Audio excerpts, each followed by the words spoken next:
قاری سعید صاحب کی آواز ماشاءاللہ کسی اور آواز کو محسوس نہیں ہونے دے رہی تھی، لیکن ابھی پتہ چلا کافی شور ہے۔ آقا علیہ الصلوۃ والسلام کے ذکر خیر کی محفل سننے کے لیے حاضر ہیں، خاموشی کے ساتھ سنیں گے تو انشاءاللہ عز و جل ثواب بھی ہوگا۔ اپنی اپنی قسمت اور مقدر کی بات ہے، جو جس وقت جس کو توفیق مل جائے۔ اس کی سب سے بڑی مثال آج اسی شادی ہال کے اندر ہمارے سامنے موجود ہے۔ اللہ تبارک و تعالی اپنے ذکر کے لیے، اپنے محبوب کے ذکر کے لیے کچھ بندوں کو چن لیتا ہے۔ اب اس کی مثال یوں ہی سمجھ لیجئے کہ ایک طرف ذکر خدا ہے، ذکر مصطفیٰ ہے، دوسری طرف کیا معاملہ ہے؟ تلاوت قرآن ہو رہی تھی، ادھر تلاوت قرآن، قرآن مجید فرقان حمید کے مقدس آیات مبارکہ کو تلاوت کیا جا رہا تھا، لیکن دوسری طرف وہ آواز کہ جس آواز پر اللہ تبارک و تعالی نے لعنت فرمائی ہے، تو ہمیں ہر حال میں شکر ادا کرنا چاہیے کہ اے مالک و مولا، تیرا شکر ہے کہ تو نے ہمیں اپنے اور اپنے پیارے محبوب علیہ الصلوۃ والسلام کے ذکر کے لیے منتخب فرما لیا ہے۔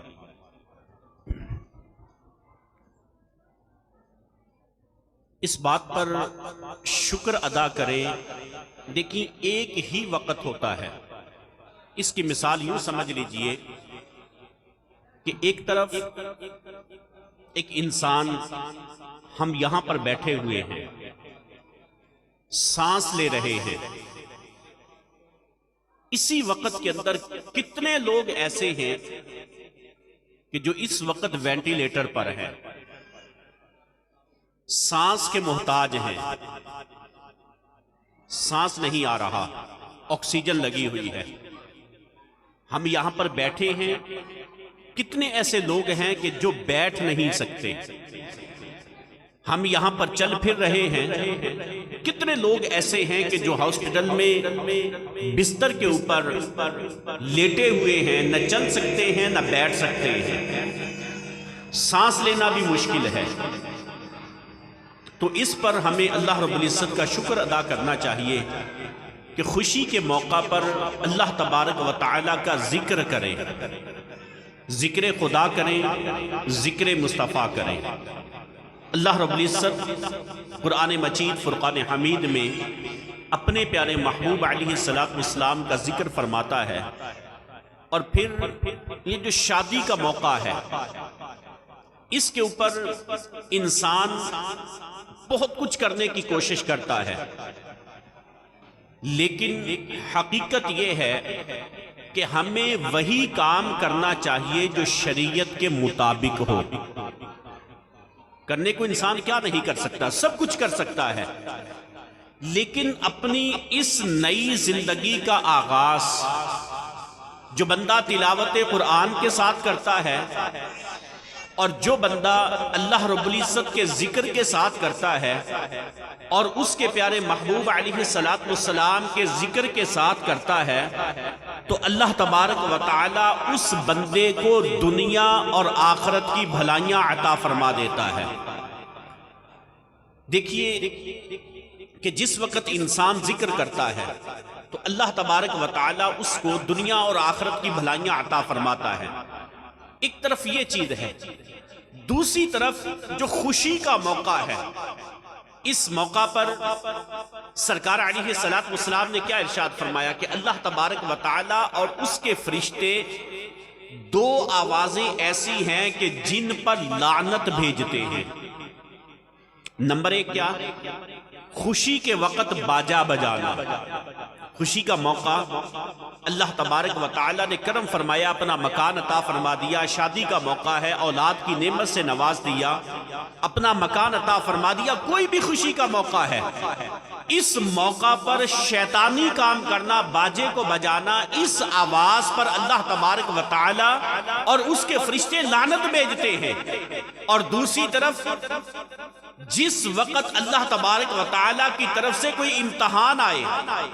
غمی کے موقع پر چلانا، واویلا کرنا، چیخنا، اس آواز پر بھی اللہ تبارک و تعالی لعنت فرماتا ہے۔ تو لہٰذا ہمارے پاس جب بھی کوئی خوشی کا موقع ہو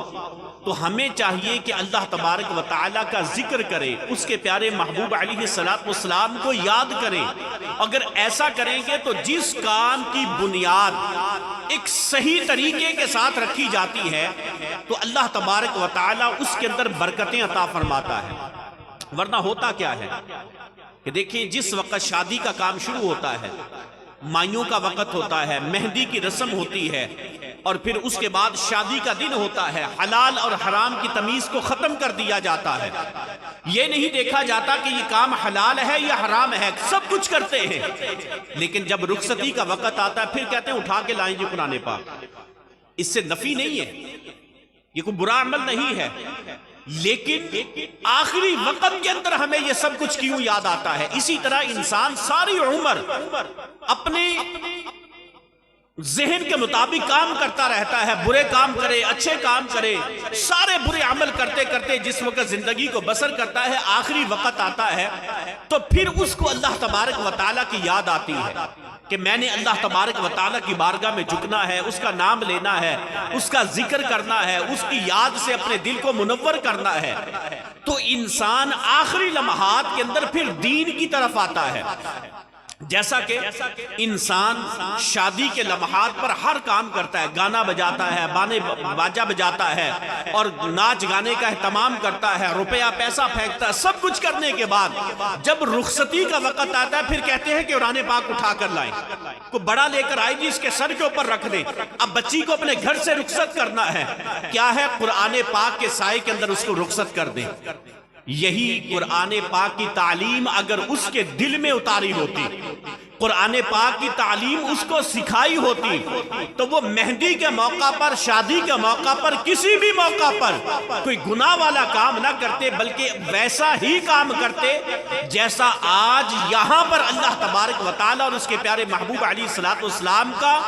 ذکر خیر کر کر اس نئے کام کی ابتدا کو کیا جا رہا ہے۔ تو لہٰذا ہمیں چاہیے کہ جب بھی خوشی کا موقع ہو، اللہ تبارک و تعالی ہمیں اس وقت اپنے پیارے محبوب علیہ الصلوۃ والسلام کا ذکر کرنے کی اور سب سے بڑھ کر یہ کہ ہمیں شکر ادا کرنے کی توفیق عطا فرمائے کہ اے مالک و مولا تیرا شکر ہے تو نے ہمیں خوشیاں عطا فرمائی۔ ورنہ کتنے گھر ایسے ہوتے ہیں، شادی کا گھر ماتم کدا بنتے دیکھا کہ نہیں بنتے دیکھا؟ ابھی چند دنوں پہلے کی بات ہے، اسلام آباد کے اندر شادی کا گھر، دولہا دلہن گھر میں آ گئے، کچھ مہمان گھر کے اندر ٹھہرے ہوئے تھے، شادی کی پہلی رات ہی گھر کے اندر سلنڈر پھٹتا ہے، دولہا دلہن گھر والے، اس کا والد بھائی بہن جتنے بھی تھے وہ سارے کے سارے لقمہ اجل بن جاتے ہیں۔ تو لہٰذا ہمیں ہر وقت اللہ تبارک و تعالیٰ کا خوف اپنے دل میں رکھنا چاہیے۔ اگر خوشی کا گھر ہے تو یہ ماتم گدا بھی بن سکتا ہے، جہاں بجتی ہیں شہنائیاں وہاں ہوتا ہے ماتم بھی۔ تو ہمیں اللہ تبارک و تعالیٰ کا ذکر کرنا چاہیے، اچھے کام کی ابتدا اچھے طریقوں کے ساتھ کرنی چاہیے۔ یہ ایک اچھی روایت قائم ہو رہی ہے الحمدللہ کہ شادی کے موقع پر لوگ محفل پاک کا انعقاد کرتے ہیں، ورنہ یہ بھی کر سکتے ہیں، جو کرنے والا وہ سب کچھ کر سکتے ہیں، لیکن یہ والدین کی تربیت دولہا کی تربیت، اس کا اپنا ذہن ایسا ہے کہ ہم مسلمان ہیں، مسلمانوں کے گھر کے اندر پیدا ہوئے ہیں، ہم نے کام وہ کرنا ہے جس کام کا کرنے کا ہمیں شریعت نے حکم دیا ہے۔ تو اللہ رب العزت کے حضور دعا ہے کہ ہم سب کو شریعت مطہرہ کے مطابق اپنی زندگی کو بسر کرنے کی توفیق عطا فرمائے،